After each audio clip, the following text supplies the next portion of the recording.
So today I will adjudicate you guilty of each of those 2 counts. And on count 1, the murder in the first degree, this court has no choice but to sentence you as required under the law to a mandatory term of life in prison without. Lil Bibby's case is spinning out of control, and every new update just makes it more complicated by the minute. For Ksoo, things are getting tense too, because his own brother came forward and started confirming every single part of what went down in that old Lil Buck situation. That move completely flipped how people are seeing Bibby's case now. Buddha, who was driving that night, got caught on camera telling everything, from how they planned it to who was where at what time. It's wild seeing all this come out in the open. Now prosecutors are stacking up files and statements like they're building a mountain, trying to connect every piece together. The whole ATK circle is feeling the heat like never before. What's crazy is this confession didn't come from nowhere. It dropped right in the middle of Ksoo's own legal mess, and suddenly everyone's pointing fingers again. This new testimony from the courtroom has dragged Bibby's name right back into the spotlight. It's raising questions about what's real and what's just street talk. Ksoo's facing another round of serious charges connected to Bibby's case, and people are watching closely because both of them were known all over Jacksonville. If the verdict doesn't go his way, Ksoo could be sitting for a long time. Folks can't stop talking about how this all connects. Every move, every name, every rumor. That Lil Buck story wasn't just random beef. It had layers of pride, ego, and reputation mixed in. That track didn't just throw a little shade. It hit deep and stirred the whole city. It mocked Ksoo's late stepbrother, Boss Goon, and that's when everything started heating up fast. Once that dropped, people knew tension was brewing, and not long after, the whole vibe around Jacksonville shifted hard. The streets went silent, but the courtroom, it turned into chaos. And here's the shocking twist. The main witness wasn't some outsider or stranger trying to get attention. It was Ksoo's own father, Abdul Robinson Sr., known on the streets as Blue. Can you even imagine that? Like your own dad pointing at you in court saying, like, that's him. That's my son on that video. The moment that clip hit social media, everyone froze. The internet exploded. Nobody could wrap their heads around it. Later, Blue said it was one of the toughest things he's ever done, but his words were everything the prosecutors needed. They claimed his statement matched the footage exactly. Ksoo caught on camera during that wild scene connected to the Lil Buck situation. And for cooperating, Blue reportedly got a lighter deal on his own case. He even admitted helping Ksoo and ATK Scotty get away afterward, which shocked people even more. Once all that came out, the jury didn't need much convincing. They made their decision fast. Came up with a plan of getting closer to his car, so when he get in the car, he could jump out of the passenger seat and shoot him as soon as he got in his vehicle. I could pull off fast. Both Ksoo and Scotty ended up found guilty and locked away for good. Still, Ksoo didn't hold back. Right after hearing the verdict, he went off, calling the whole system unfair and biased. Ksoo's lawyer fired back hard, claiming the conviction was based on shady deals and false stories, not real evidence. He promised they'd keep pushing through appeals no matter how long it takes. But whether people believe it or not, that verdict became the setup for everything happening right now. Because even though Ksoo already got a life sentence hanging over his head, his time in court isn't close to finished. He's still facing another major case, the one tied to Lil Bibby. In this next chapter, it's about to get complicated. The same family that once testified against him could end up being the reason he never walks free again. Ksoo might be behind bars, but the story's far from over. The spotlight's swinging back to the case that shocked the city, the one involving Bibby, whose real name was Adrian Gaynor Jr. Lil Bibby was just 16, a young artist out of Jacksonville trying to turn his rough start into something real. He was known around 45th Street, connected with the 6th Block crew, a name that had serious presence across the city. People said Bibby had talent. He was collaborating with names like Julio and Key, starting to gain buzz and build a real following. But with that kind of attention, not everyone's cheering for you. In Jacksonville's rap scene, the higher you climb, the more eyes stay locked on your every move. So when Bibby got caught up near an apartment complex, the whole city went silent. Word spread fast, and people said it didn't seem random at all. It looked like something planned out. This wasn't some random street chaos going sideways. People said it was planned. Word around the city was that it all tied back to the long-running tension between the 6th Block crew and ATK. The squad Ksoo was repping heavy back then. That rivalry had been simmering for years, and Bibby's case made everything boil over. After what happened to Bibby, investigators started noticing way too many similarities to another big case. The same names, the same faces, and that same energy that came up during the Lil Buck situation. And right there, in the middle of everything, was Ksoo again. He wasn't some background name floating around. He was right at the center. What happened after Hakeem jumped out of the Nissan? Shot at him. Shot at who? Police said they had security footage showing someone who looked just like him near the complex around the time of the incident. Then came the phone records, his device pinging in that same area right before and after it all went down. Stack that together with what people said in court and the digital trail left behind online. And suddenly the story started taking shape. Online detectives and fans were working overtime too, pulling up old clips, cryptic posts, and deleted captions, connecting everything between Bibby's people and ATK's movements. It felt like a movie unfolding in real time. Even though Ksoo wasn't caught doing anything directly, rumors spread like wildfire that he had something to do with what happened to Bibby. And if you know Jacksonville's drill scene, you know it's been built on cycles of rivalry, pride, and retaliation for years. Once investigators started linking Bibby's name with the same crowd tied to the Lil Buck situation, the pattern became impossible to ignore. The connections were just too close, like every thread led right back to the same circle. But here's where things start getting really wild. The evidence the state claims to have is this strange mix of tech data, street talk, and betrayal all rolled into one. They've got surveillance clips showing someone who looks just like Ksoo, phone data tracking his movements through the same area, and even whispers from people close to him talking about who was really in that car that night. It's like everyone's turning into a witness now. And with Ksoo's brother's name being dragged back into it, things are starting to feel like they're looping right back to where they began. If what folks online are saying has any truth to it, this Bibby case might be the one that completely seals Ksoo's fate, but that's not all. This story keeps twisting. Rumor has it that Ksoo's brother might have also given up information, just like their dad did earlier. Some think that after he got hit with charges for being an accessory in the same situation, he may have spoken up to protect himself. The person that was captured on the video recording shooting Charles McCormick.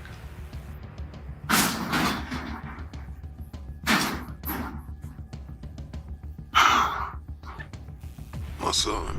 When you really think about it, it's not that far-fetched. If Ksoo's father already testified against him, why would it shock anyone if his own brother followed that same path too? Now, speaking of that situation, one thing's for sure. Buddha definitely turned on Ksoo and Scotty.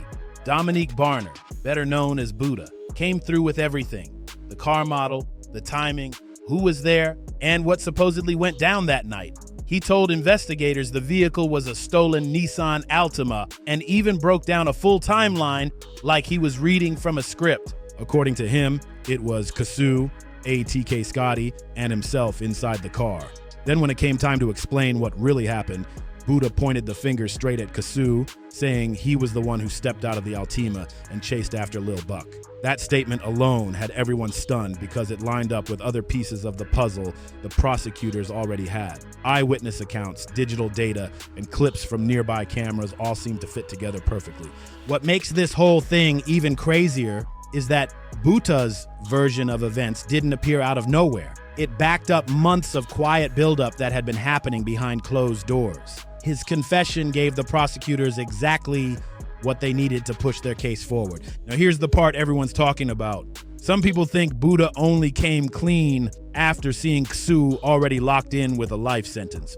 It's possible he figured there was nothing left to lose, but the question that keeps floating around is, did Ksoo's brother speak up too, or is all this part of something much bigger? Maybe a strategy to twist the case in a direction nobody's expecting. That detail matters a lot, because even though Ksoo's already serving one life sentence, that doesn't mean it stops there.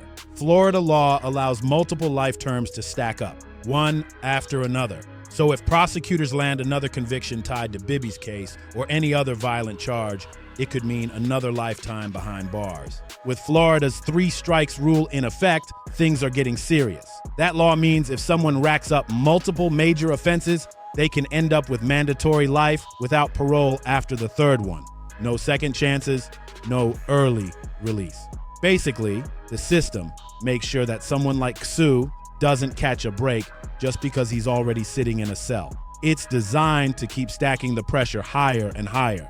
Now, this is where it starts feeling calculated. Prosecutors know exactly what they're doing. They love bringing up past convictions to tell a bigger story, showing a pattern of behavior that makes their case stronger. By pointing out Ksoo's history, they can argue he's not just part of one bad situation. They can paint him as someone who keeps landing in trouble again and again. Yeah, baby! That's what Bibby did! That makes it easier for a jury and judge to justify giving him another long sentence. To them, it's not about punishment going too far, it's about making it look necessary. And with the Bibby case, the pressure's even higher.